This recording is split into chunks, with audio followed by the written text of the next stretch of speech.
Anupama serial में जाने आगे क्या होगा। सबसे पहले हमारे चैनल सीरियल ज्ञान में तो सब्सक्राइब करना ना भूलें। आज के एपिसोड की शुरुआत में दिखाया जाता है कि प्रेम राही को संभालता है। राही प्रेम की गले लग जाती है। प्रेम सोचता है कि मुझे पता है तुम्हें मम्मी के लिए बुरा लग रहा है। प्रेम राही को बैठाता है। वह कहता है कि माँ ने गलत किया तो तुमने उन्हें माफ करके घर में रख लिया, लेकिन अगर यही गलती मम्मी ने की होती तो तुम तो उनके ऊपर पहाड़ी डाल दी होती।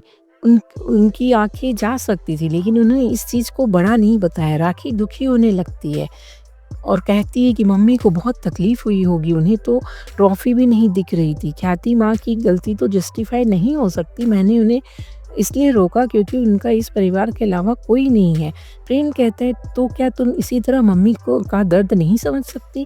प्रेम कहता है तुमने माँ की गलती को तुरंत माफ कर दिया, फिर मम्मी की गलती क्यों पकड़ कर बैठी है। राही कहती है कि मुझे मम्मी से मिलना है, वो उनसे बात करना है। राही पुरानी बातें याद करती है, बचपन की बातें याद करती है कि किस तरह उसने अनुपमा के साथ गलत बर्ताव किया है।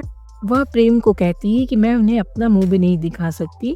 प्रेम उसे समझाता है। वह मम्मी से माफी मांगने को कहता है।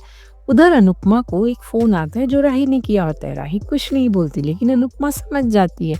अनुपमा राही का नाम लेती है तो राही दुखी होती है। वह अपने बचपन की यादों में खो जाती है। राही रोने लग जाती है। अनुपमा पूछती है क्या हुआ। तभी प्रेम राही के लिए पेन किलर लेके आता है। अनुपमा फिर पूछती है कि क्या हुआ। तभी राही फोन काट देती है। तो दोस्तों, यहाँ पर यह ट्विस्ट आता हुआ दिखाया जाएगा कि राही को रियलाइज तो हो रहा है कि अनुपमा सही है और वो हमेशा सही ही होती है, लेकिन अड़ियल व घमंडी राही का मन अभी भी यह मानने को तैयार ही नहीं है कि अनुपमा की कोई गलती नहीं है। वह अपनी माँ को बिना गलती की सजा दे रही है।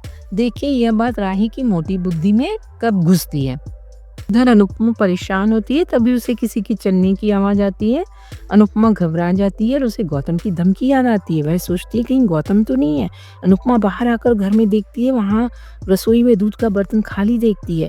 अनुपमा सोचती है क्या सच में कोई है या मुझे वहम हो रहा है। अगली सुबह सभी डाइनिंग टेबल पर बैठकर नाश्ता कर रहे होते हैं।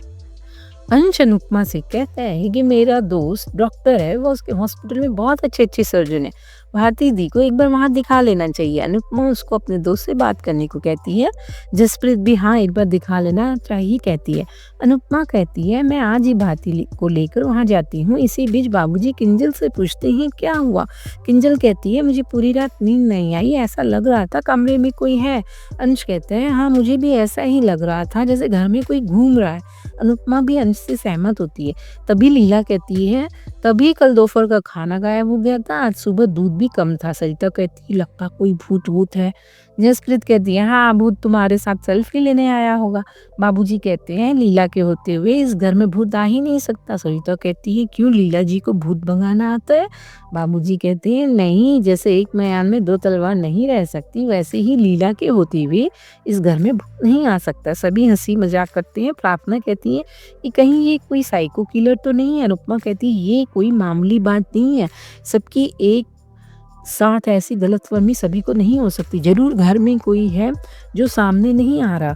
अंश कहता है चोर होता तो चोरी करता। प्रार्थना फिर से कहती जरूर ये कोई साइको किलर है। तो दोस्तों, जैसा कि मैंने अपने पहले की वीडियो में भी यह ट्विस्ट बता दिया है कि यह कोई साइको किलर व भूत नहीं है, यह तोशु ही है जो बाद में सभी से माफी मांगता हुआ दिखाया जाएगा। वह सभी उसे माफ कर देंगे, वह तोशु को साहू हाउस में रहने देंगे। इधर अनुपमा कहती है डरने की जरूरत नहीं है, हम सबको चौकन्ना रहना होगा। तभी अनुपमा राही व प्रेम को देखती और हैरान होती है। दूसरी तरफ पराग अनिल व राजा को कहता है हम सबने अनुपमा जी से नफरत की, लेकिन ऐसी हरकत किसी ने नहीं की। तभी ख्याति आकर पराग का पैर पकड़कर माफी मांगती है। पराग ख्याति को समझाने की कोशिश करता है। पराग कहता है हमारे लिए यह मानना बहुत आसान था कि आर्यन की मौत की जिम्मेदार अनुपमा है, लेकिन यह मानना बहुत मुश्किल था कि आर्यन अपनी मौत का खुद जिम्मेदार था। पराग कहते हैं नफरत की आग में सबसे ज्यादा आप ही जली हैं, अब तो उसे छोड़ दीजिए। ख्याति कहती जिस माँ ने अपना जवान बेटा खोया हूँ वह किसके लिए आगे बढ़े। पराग कहते हैं माँ को अपने दूसरे बच्चों के लिए आगे बढ़ना पड़ता है।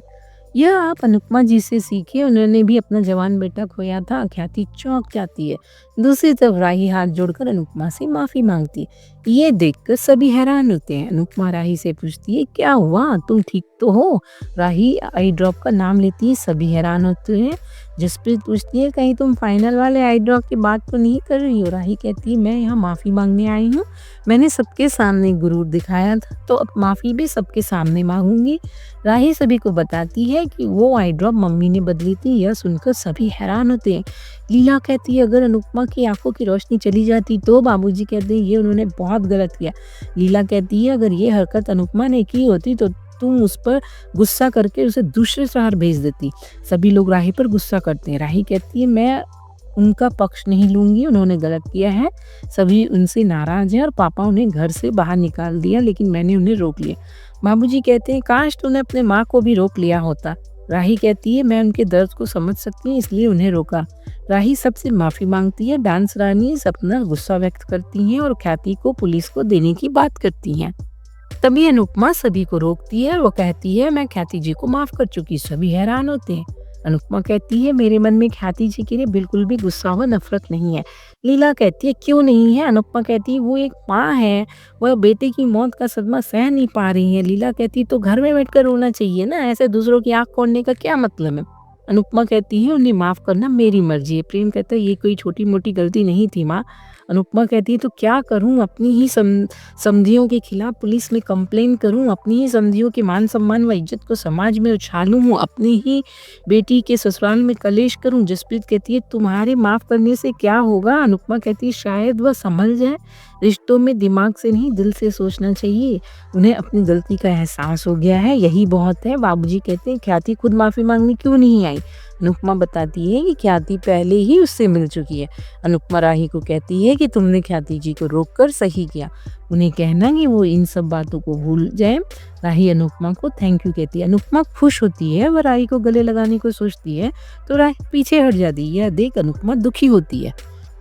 और इसी के साथ आज का एपिसोड खत्म हो जाता है। अगले एपिसोड में आपको देखने को मिलेगा कि अनुपमा गायत्री के साथ डॉक्टर के पास बैठी होगी, तभी अनुपमा देविका को देखेगी। तो आज का एपिसोड आपको कैसा लगा कमेंट कर बताएं। और इसी तरह अनुपमा सीरियल के न्यू अपडेट पाने के लिए हमारे चैनल को लाइक करें, शेयर करें और सब्सक्राइब करें। और हाँ, बेल आइकन दबाना ना भूलें।